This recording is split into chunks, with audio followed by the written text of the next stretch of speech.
मित्रांनो, आता डी फार्मच्या एक्झाम सुरू होतील काही दिवसांमध्ये. प्रॅक्टिकल एक्झाम काही ठिकाणी सुरू आहेत. तर डी फार्मच्या परीक्षेसंदर्भातच विद्यार्थ्यांना खूप सारे डाऊट्स आहेत आणि या सगळ्या डाऊट संदर्भात आज आपण डिस्कस करणार आहोत. तर आपल्यासोबत आहेत स्वाती मॅम. तर त्या आपल्याला डी फार्मच्या या एक्झाम संदर्भात गाईड करणार आहेत. त्यांना डी फार्मच्या एक्झाम असतील, टीचिंग असेल, यामध्ये त्यांचा एक्सपिरियन्स आहे, तर ते आपल्याला चांगल्या पद्धतीने गाईड करू शकतील. त्याआधी सुरुवातीला काही गोष्टी मला क्लिअर करायच्या आहेत. त्या म्हणजे लेक्चर्स ऑनलाईन झाले, एक्झाम का ऑफलाईन आहेत किंवा इतर जे तुमचे डाऊट्स आहेत त्या बाबतीत आपण काही करू शकणार नाही. मेन गोष्ट म्हणजे आता परीक्षा जवळ आलेली आहे, कशा पद्धतीने तुम्ही अभ्यास करू शकता, क्वेश्चन बँकचा जास्त चांगल्या पद्धतीने कसा तुम्हाला यूज करता येईल आणि या सगळ्या गोष्टींसंदर्भात आज आपण डिस्कस करणार आहोत. तर मॅम, तुमचं स्वागत आहे. थँक्यू. तर मॅम, आता परीक्षेला खूप सारा कमी अवधी राहिलेला आहे, विद्यार्थ्यांजवळ खूप थोडासा वेळ आहे. तर या उरलेल्या वेळामध्ये विद्यार्थ्यांनी कशा पद्धतीने प्रिपेअर करावं याबाबत थोडं तुम्ही सांगा. अच्छा, म्हणजे सगळ्यात पहिल्यांदा आता खूप जास्त कमी वेळ आहे. 9 तारखेपासून थेरी एक्झाम स्टार्ट होणार आहेत. ठीक आहे. आणि सध्याचा जो काही पिरियड आहे हा पूर्ण पिरियड आहे तुमच्या प्रॅक्टिकल एक्झाम साठीचा. ठीक आहे. तर प्रॅक्टिकल एक्झामचं एवढं जास्त टेन्शन न घेता तुम्ही थेरी एक्झाम साठी प्रिपेअर केलं पाहिजे. प्रॅक्टिकल्स मध्ये तुम्हाला मेजर मायनर एक्सपेरिमेंट लिहायचे असतात, जे की तुम्ही ऑलरेडी परफॉर्म केलेले असतात. ठीक आहे. तर तुम्ही एक्झाम प्रिपेअर करण्यासाठी सगळ्यात जास्त मेन फोकस हा जे काही IMP टॉपिक्स असतील, इम्पॉर्टंट टॉपिक्स असतील त्यावरती केलं पाहिजे. बरोबर मॅम, तुम्ही आता इम्पॉर्टंट टॉपिक संदर्भात बोललात. तर इम्पॉर्टंट म्हणजे काही असं तुम्ही सांगू शकाल का की सब्जेक्ट वाईज तर बोलता येणार नाही, विद्यार्थ्यांना क्वेश्चन बँक दिलेली आहे MSBT कडून.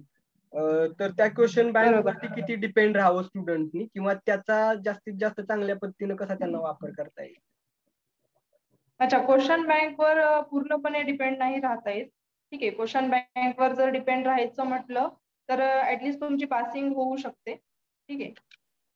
पण तुम्हाला जर चांगला स्कोर करायचा असेल किंवा चांगली स्कोरिंग करायची असेल तर ते पॉसिबल नाहीये क्वेश्चन बँक वर डिपेंड राहिलं तर. मॅम, आणखीन एक क्वेश्चन विद्यार्थ्यांनी वारंवार विचारलाय, तो म्हणजे पासिंग मार्क किती आहे. म्हणजे ऍक्च्युली अशा पद्धतीचा प्रश्न विचारायला नाही पाहिजे. विद्यार्थ्यांनी चांगल्या पद्धतीने तयारी केली पाहिजे जास्त गुण मिळवण्याच्या दृष्टीनं. पण काही विद्यार्थ्यांचे डाऊट आहेत की पासिंग क्रायटेरिया वगैरे कसं आहे, तर यावर थोडं बोला. ठीक आहे. तर पासिंग क्रायटेरिया कसा आहे, ऍक्च्युली तुमच्या आतापर्यंत ऑनलाईन झालेले आहेत त्याच्यामुळे विद्यार्थ्यांना ऑफलाईन एक्झामची सवय नाहीये लास्ट 2 इयर्स पासून. ठीक आहे. तर त्यांनी आता जे काही ऑफलाईन एक्झाम साठी ते प्रिपेअर करताय तर त्यांनी व्यवस्थित प्रिपेअर करायला पाहिजे. आणि पासिंगचा विषय राहिला तर MSBT ला 100 पैकी 40 मार्क्सला पासिंग आहे. ठीक आहे. तर 40 पैकी जे काही मार्क्स असतात 20 आउट ऑफ तुम्ही जे काही सेशनल देत असतात म्हणजे तुमच्या होत असतात सेशनल 1, 2 आणि 3. जो काही आउट ऑफ 2 सेशनल एक्झामचा तुमचा ऍव्हरेज आहे किंवा जे काही बेस्ट मार्क्स आहेत ते पकडले जातात. आणि त्यानंतर तुम्हाला MSBT ला 80 मार्क्सचा क्वेश्चन पेपर असतो थेरॉटिकल. तर त्यापैकी तुम्हाला मिनिमम तिथे 25 मार्क्स घेणं इम्पॉर्टंट आहे आउट ऑफ 80. जर तुमचा इकडचा ऍव्हरेज चांगला असेल तर कॉलेजमध्ये इंटरनल मार्क्स चांगले असतील तर, नाहीतर तुम्हाला 80 आउट ऑफ 40 मार्क्स घेऊन पास व्हावं लागेल. ठीक आहे. म्हणजे असं सेपरेट पासिंग वगैरे काही नाहीये ना? तो एक डाऊट बऱ्याच विद्यार्थ्यांचा आहे. सेपरेट पासिंग नाहीये, पण इंटरनल एक्झाम जे असतात तर त्याला तुम्हाला चांगला स्कोर करणं इम्पॉर्टंट असतं सेशनल एक्झाम्स मध्ये. आणि जे काही MSBT ची एक्झाम आहे आउट ऑफ 80 मार्क्स तर तिथेही तुम्हाला चांगलेच मार्क्स घ्यावे लागतील. त्यानंतर मॅम, पुढचा क्वेश्चन आहे, ज्या प्रॅक्टिकल एक्झाम सुरू आहेत तर प्रॅक्टिकल एक्झाम साठी जसं तुम्ही सांगितलं, तर त्यासाठी काही वेगळी तयारी करायची आवश्यकता आहे की नाही, आता प्रॅक्टिकल एक्झाम ज्या होत आहेत. आणि याला जोडून आणखीन एक प्रश्न आहे, प्रॅक्टिकलची प्रिपरेशन करताना थेअरीची पण प्रिपरेशन व्यवस्थित होईल अशा पद्धतीनं काही त्यांना प्लॅन करता येईल का, म्हणजे ज्या पद्धतीनं तुम्ही सिलेबस शिकवलेला आहे त्यावरून? बरोबर. तर प्रॅक्टिकल एक्झाम्स जे आहेत हे तुमचे जे काही तुमच्या मॅन्युअल मध्ये प्रॅक्टिकल आहेत त्याच्या बेसिसवर होत असतात. ठीक आहे. प्रॅक्टिकल एक्झाम ही टोटल 80 मार्कासाठीची असते, बरोबर. तर त्यामध्ये तुम्हाला 10 मार्क्स सिनॉप्सिस असतात, 60 मार्क्स साठी मेजर आणि मायनर एक्सपेरिमेंट असतात, 10 मार्क्स फायवासाठी असतात. ठीक आहे. तर टोटल आउट ऑफ 80 मार्क्स असतात तुमचे. जे काही कोणते एक्सटर्नल येत असतात बाहेरचे, तर ते तुमचा व्हायवा घेऊ शकतात किंवा सिनॉप्सिस घेऊ शकतात. ठीक आहे. तर तुमचा प्रश्न असा आहे की थेअरी आणि प्रॅक्टिकल दोन्ही आपण सायमल्टेनियस करू शकतो का? तर करू शकतो.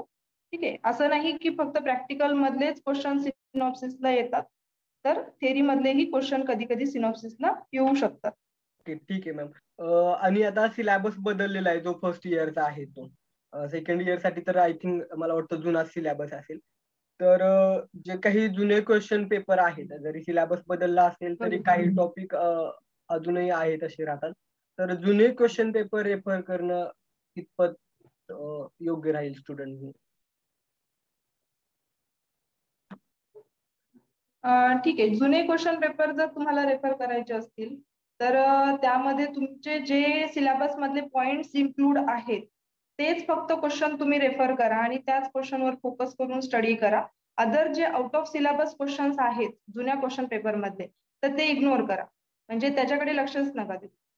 म्हणजे क्वेश्चन पेपर रेफर करत असताना अलॉंग विथ दॅट त्यांना सिलेबस सुद्धा सोबत जवळ ठेवायला हवा. बघावा लागेल, कारण आउट ऑफ सिलेबस तुम्हाला कुठलाच क्वेश्चन येणार नाही. जो काही MSBT ने ER मध्ये सिलेबस दिलेला आहे एज्युकेशन रेग्युलेशन मध्ये, तर तो सिलेबस बाउंड आहे एक्झाम साठी, नवीन सिलेबस. मॅम, बरेच विद्यार्थी असे असतात की अगदी परीक्षेच्या आधी सुरुवातीलाच एकदम अभ्यास सुरू करतात. तर अशा विद्यार्थ्यांनी आता स्टडी करत असताना इम्पॉर्टंट पॉइंट असतील म्हणा किंवा कशा पद्धतीनं स्टडीला सुरुवात तरी कशी करावी? आता एकदम म्हणजे युद्धजन्य परिस्थिती झाली ना, आता त्यांना परीक्षेला सामोरं जायचंय, तर कसा अभ्यास करावा त्यांनी? सध्या तरी असं नको असायला. काही काही स्टुडंट असे असतात की ज्यांना त्यांच्या सब्जेक्टचे नावही माहित नसतात आतापर्यंत, आणि आता येऊन ते हॉल तिकीट बघतात आणि हे सब्जेक्ट आहेत आणि मग हे सब्जेक्टचा अर्थ काय होतो हे विचारतात.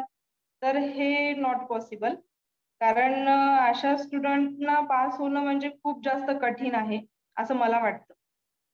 ठीक आहे. जर एक्झाम सेंटर स्ट्रिक्ट आहेत सध्या MSBT चे, तर मग पासिंग थोडीशी अवघड आहे. त्यांनी सुरुवात करताना इझी टॉपिक्स पासून सुरुवात करावी. जर केमिस्ट्री हा सब्जेक्ट अवघड जात असेल, ठीक आहे, तर केमिस्ट्रीमध्ये सगळ्यात पहिल्यांदा त्यांनी थेरॉटिकल पार्ट शोधावा. म्हणजे थेरॉटिकल जो काही पार्ट आहे त्याचं प्रिपरेशन सगळ्यात पहिले करावं. त्याच्यानंतर तुम्ही रिएक्शन, त्याच्यानंतर स्ट्रक्चर्स या गोष्टींकडे वळावं. ठीक आहे. ऍटलीस्ट तुमचे 25 ते 30 मार्क्स सेक्युअर झाले पाहिजे आउट ऑफ 80 पास व्हायचं असेल तर. हा. आणखीन एक पॉइंट आहे, म्हणजे आपण तो विद्यार्थ्यांना थोडासा दिलासा देईल या दृष्टीनं बोलूया. बरेच विद्यार्थी काय करतात की फक्त बाय हार्टचा विचार करतात, एखादी गोष्ट पाठ करणं किंवा जशी आहे तशी लिहिणं. तर मला वाटतं MSBTचा सुद्धा असा रूल आहे की ग्रॅमॅटिकल मिस्टेक चेक न करता विद्यार्थ्याला एखादी कन्सेप्ट किती समजली, मला वाटतं हे जास्त महत्वाचं असतं MSBT कडून. तर विद्यार्थ्यांनी बरोबर. स्वतःच्या आम्हीही तेच बघतो. हा, तर मग त्यांनी स्टडी तेच करत. बघतो की ग्रॅमॅटिकल ठीक आहे, कधी कधी एखाद्या वेळेस हा, बोला ना. ग्रॅमॅटिकल आपण इग्नोरही करू शकतो की त्यांना ती कन्सेप्ट किती समजलेली आहे याच्यावरती जास्त फोकस केला जातो. म्हणजे विद्यार्थ्यांनी फक्त आता कन्सेप्ट क्लिअर करून स्वतःच्या शब्दात लिहिलं तरी ते सुद्धा सफिशियंट आहे. बरोबर. पण जे काही वर्ड्स असतात, पर्टिक्युलर वर्ड्स, तर ते त्या सेंटेन्स मध्ये आले पाहिजे. Suppose keywords. आता तुम्ही एखादी डेफिनेशन लिहिताय, तर त्या डेफिनेशनच्या अबाउट जे महत्वाचे वर्ड्स आहेत, की वर्ड्स, ते त्यामध्ये इन्क्लूड झाले पाहिजे. ओके, ठीक आहे. मला वाटतं आपण बऱ्यापैकी महत्वाचे पॉईंट घेतले, तर आता फक्त आपण जे स्टुडंटचे क्वेश्चन होते तर ते काही क्वेश्चन पटपट कव्हर करूया, म्हणजे काही जर पॉईंट राहिले असतील तर. तर आपण एक मुद्दा घेतला नाही, टाइम मॅनेजमेंट कसं केलं पाहिजे त्यांनी पेपरच्या वेळी. ओके. ऍक्च्युली टाइम मॅनेजमेंट करायची मला तरी वाटतं एवढी जास्त सिरियसली गरज नाहीये. कारण ऑलरेडी त्यांना 1 आवरला 15 मिनिट्स जास्त मिळाले, तर मग त्यांना 45 मिनिट्स टोटल एक्स्ट्रा मिळालेले आहेत, बरोबर. बरोबर. तर 45 मिनिट्स म्हणजे खूप जास्त आहेत 80 मार्क्स साठी, है ना. 3 hours and 45 मिनिट्स म्हणजे टोटल तुम्हाला 3 तास 45 मिनिट आहेत. तर टाइम मॅनेजमेंट असं काही वेगळं करायची गरज नाहीये, फक्त तुमचे जे काही क्वेश्चन आहेत ते सगळे त्या टाइम मध्ये अटेम्प्ट करणं झाले पाहिजे. मग अशा आपण एक पॉइंट कव्हर केलेला आहे, पण तरीही तो क्वेश्चन वारंवार आलेला आहे. एक क्वेश्चन आहे तो म्हणजे क्वेश्चन बँकचे प्रोव्हाइड केले, त्यामधून किती क्वेश्चन येऊ शकतील, तर यावर थोडस क्लिअरिटी द्या विद्यार्थ्यांना. ओके ओके, आता हे स्टुडंट कसं आहे, आतापर्यंत यांनी ऑनलाईन एक्झाम दिलेली आहे, त्यामुळे स्टुडंट्सना माहिती नाहीये की नेमकं ऑफलाईन एक्झाम कशी लिहायची आहे किंवा कुठल्या क्वेश्चन साठी किती आन्सर लिहिलं गेलं पाहिजे, हो ना. तर जी काही क्वेश्चन बँक तुम्हाला मिळालेली आहे ती क्वेश्चन बँक तर तुम्ही प्रिपेअर करून जा, ठीक आहे. पण अदरवाईज तुमचा जो काही सिलेबस आहे त्यातलेही पॉइंट्स तुम्ही प्रिपेअर करून जा, जर तुम्हाला चांगला स्कोर करायचा असेल तर, ठीक आहे. किंवा क्वेश्चन बँक ही आपण आता शुअरली नाही सांगू शकत की क्वेश्चन बँक जशाला तशी येईल. MSBT कसा पेपर काढते डिपेंड्स आहे, बरोबर. बरोबर. तर क्वेश्चन बँक प्रिपेअर करून जा, पण शुअरली नाही सांगता येऊ शकत, पूर्णपणे त्यावर तुम्ही अवलंबून. अदर सिलेबस मध्ये पॉइंट सुद्धा करू शकता. बरोबर. हा, टोटली त्यावर अवलंबून नाही राहू शकत. ठीक आहे. आणखीन एक क्वेश्चन आहे स्टुडंटचा, म्हणजे आता जो पेपरचा फॉर्मॅट आहे त्याबद्दल थोडस सांगा, म्हणजे आन्सर वगैरे लिहिताना कशा पद्धतीनं, जसं की 1 मार्कचा क्वेश्चन असेल तर किती पॉइंट साधारणपणे लिहिले पाहिजे 2 मार्क्ससाठी, किंवा आणखीन एक चांगला प्रश्न आलेला आहे एका स्टुडंटचा, जे काही स्टडीचं प्लॅनिंग असेल आणि पेपर रायटिंग जे आहे ते करत असताना काही जर आपल्याला गाईड करता आला स्टुडंटना या बाबतीत, त्याच्यावर थोडं गाईड करा. ओके, क्वेश्चन पेपर हा सगळ्यात महत्वाचा प्रश्न तुमचा. क्वेश्चन पेपर हा तुमचा 80 मार्क्सचा असेल, बरोबर. आणि त्यामध्ये तुमचे 3 मार्क्स क्वेश्चन असतील, 5 मार्क्स क्वेश्चन असतील, ठीक आहे. 3 मार्क्स क्वेश्चन साठी तुम्हाला जर डिफरन्स बिटवीन लिहायचं असेल तर 3 मार्क्स साठी ऍटलिस्ट तुम्हाला 6 पॉइंट्स कव्हर करणं इम्पॉर्टंट आहे, ओके. त्यानंतर जो काही क्वेश्चनचा फॉर्मॅट आहे तर तो फर्स्ट क्वेश्चन किंवा लास्ट क्वेश्चन असा असेल की जो MCQ म्हणजे मल्टिपल चॉईस क्वेश्चन्स असतील, आणि त्यामध्ये MSBT ने नवीन सिलेबस मध्ये असं दिलेलं आहे की तिथे 1 मार्क क्वेश्चन किंवा 2 मार्क्स क्वेश्चन असे पण असू शकतात, म्हणजे एक तर MCQ येतील तुम्हाला 20 मार्क्सचे टोटली, किंवा 10 मार्क्सचे MCQ येतील आणि 10 मार्क्सचे 1 सेंटेन्स क्वेश्चन येतील, ठीक आहे. डिपेंड आहे कसा पेपर येतो त्यावर, त्याच्यामुळे तुम्ही अकॉर्डिंगली प्रिपेअर करून जा. 3 मार्क्स क्वेश्चन जर असेल, एका क्वेश्चनला 3 मार्क असतील, तर त्या क्वेश्चनचं आन्सर किती लिहायचं, तर सफिशियंट तुम्हाला त्यामध्ये ऍटलिस्ट 6 पॉइंट तरी कव्हर झाले पाहिजे.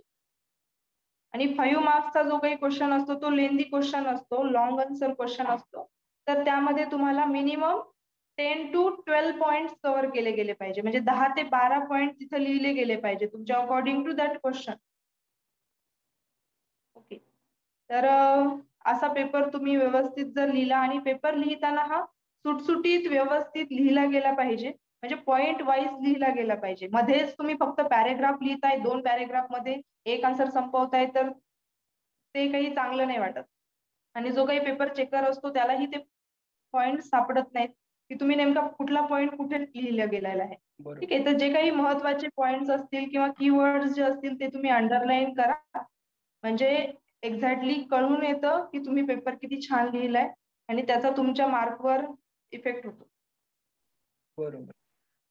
तर मॅम खूप चांगल्या पद्धतीने सांगितलं पेपर लिहिताना काय काळजी घ्यायला पाहिजे.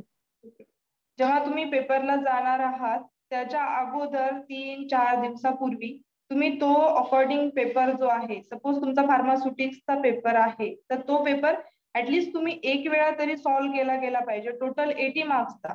जो आता तुमच्याकडे क्वेश्चन पेपर नसेल नवीन सिलेबस असल्यामुळे, तर नवीन सिलेबसचा एक क्वेश्चन पेपर तुमच्याकडे अवेलेबल आहे, जो की सॅम्पल क्वेश्चन पेपर आहे.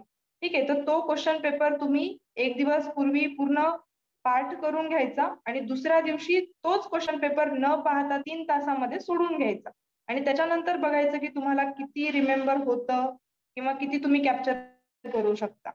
ठीक आहे, आणि 3 तास बसण्याची सवय आता तुमच्यामध्ये नाहीये, त्याच्यामुळे तुम्ही जर अगोदर एखादे क्वेश्चन पेपर सोडवून घेतले तर ती एक सवय पण तुम्हाला लागेल की 3 तास तुम्ही बसू शकता की नाही. मॅम, जे विद्यार्थी मराठी मीडियम मधून येतात म्हणजे 12th ला सायन्सला इंग्लिश मीडियम राहतं, पण तरीही एकदा पुढे हायर एज्युकेशन घेत असताना जेव्हा सगळे सब्जेक्ट इंग्लिश मधून असतात, तर तेव्हा स्टडी करताना विद्यार्थ्यांना खूप सारे प्रॉब्लेम येतात अंडरस्टँडिंग करायला वगैरे. तर अशा वेळी विद्यार्थ्यांना कशा पद्धतीने तुम्ही गाईड कराल, त्यांनी स्टडी कशा पद्धतीने करावा? ओके, तर जे काही मराठी मीडियमचे विद्यार्थी असतात, ठीक आहे, त्यांनी असं घाबरून जाण्याचं काही कारण नाहीये. तुम्ही जर 11th-12thला म्हणजे 11वी आणि 12वीला तर तुम्हाला आता डिप्लोमा फार्मसीसाठी कुठलाच प्रकारचा प्रॉब्लेम नाही येणार असं मला पर्सनली वाटतं. तुम्हाला पूर्ण पेपर इंग्लिशमध्ये लिहायचा आहे तर तुमच्या कन्सेप्ट क्लिअर असणं खूप इम्पॉर्टंट आहे. जर तुमच्या कन्सेप्ट जर क्लिअर असतील तर तुम्हाला काहीच इश्यू येत नाही पेपर लिहिण्यासाठी. आता हा बेसिक आहे, हे जर बेसिक तुमचे पक्के असतील तर तुम्ही लिहू शकता एकदम इझिली. पण आता मराठी मीडियमच्या असल्यामुळे असं काही नसतं त्यांनी न्यूनगंड बाळगू नये. मराठी मीडियमचा आहे किंवा मला हे येत नाही किंवा ते येत नाही, त्या गोष्टी काही मॅटर करत नाही. तुम्ही फक्त आता चांगलं फोकस करा स्टडीवर. अजूनही तुमच्याकडे वेळ आहे, तुम्ही अजूनही स्टडी करू शकता.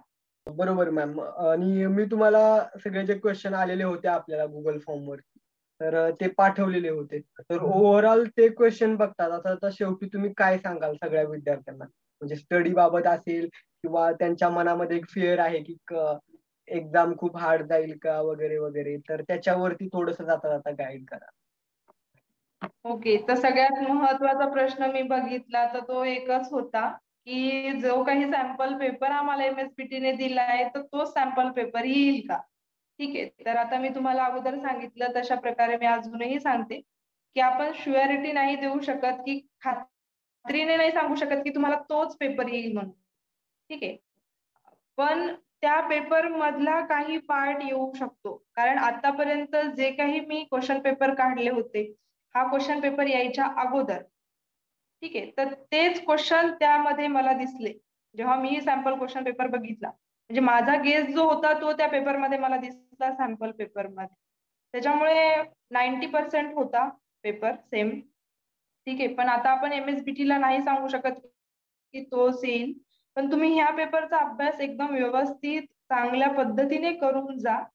ठीक आहे, पॉइंट वाईज त्याचे उत्तर लिहा, शोधून लिहा, पाठ करा आणि अदर जे काही पॉइंट्स आहेत तुमच्या सिलेबस मध्ये तर ते पण पॉइंट्स तुम्ही व्यवस्थितरित्या कव्हर करून जा.